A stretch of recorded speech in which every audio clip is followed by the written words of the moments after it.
Hello, my friends. My name is Stella Sky. Here's a recap of the Midjourney office hours. If you like the art in this video, stay until the end for the prompt I used to generate all the images in this video. They're testing a new model release, which might be called version 6.1. Yes, you heard that right. Version 6.1 is on the horizon.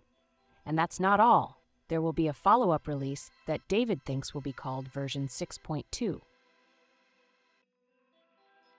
The image quality is expected to be a lot better, with improvements to coherence and prompt accuracy. David also mentioned that fine-tuning will come after they've analyzed community data for a bit. But there might be one downside to version 6.1. It could reduce diversity slightly and make some images more beautiful. It will be harder to create a really ugly person or ugly things. If you want to create less attractive or more raw images, you might need to stick with version 6.0 for now. David said they'll try to balance this out in future releases. They're also considering rebalancing the default aesthetic to be more gender balanced.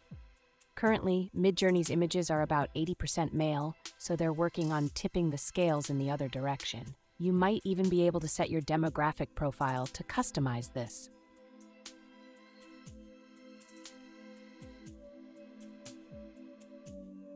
Towards the end of this week, we'll have a better idea if a new upscaler will launch with 6.1. David shared that they have many projects blocking other projects, but it's his goal to get a bunch of stuff out soon and then focus on bigger projects like version 7. Projects like 3D images and video production are on the way. Video is currently too bad, slow, and expensive. It needs a lot of improvement before it can be released to the public. I'm personally very curious about the video. It would be amazing to have everything in Midjourney, and there would be no need to use other video generators. Room syncing between Discord and the website might be up in the next week or so, and the 3D features are looking better and better, although the data collection hardware has been a little buggy.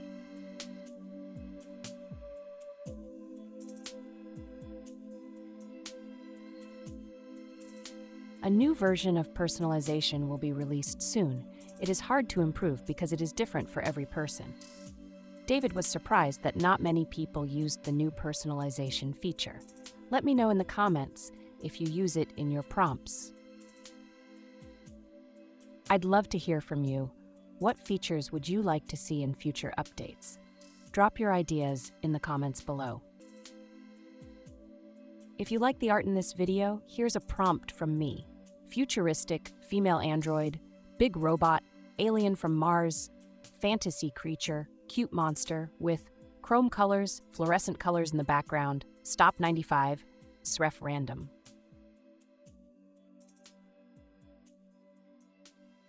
Don't forget to subscribe and like this video if you enjoyed it. Join my newsletter and my free community for AI artists, AI Business Mastermind, on School. You'll find the links in the description and in the pinned comment. Thanks for watching, take care, and I'll see you next time.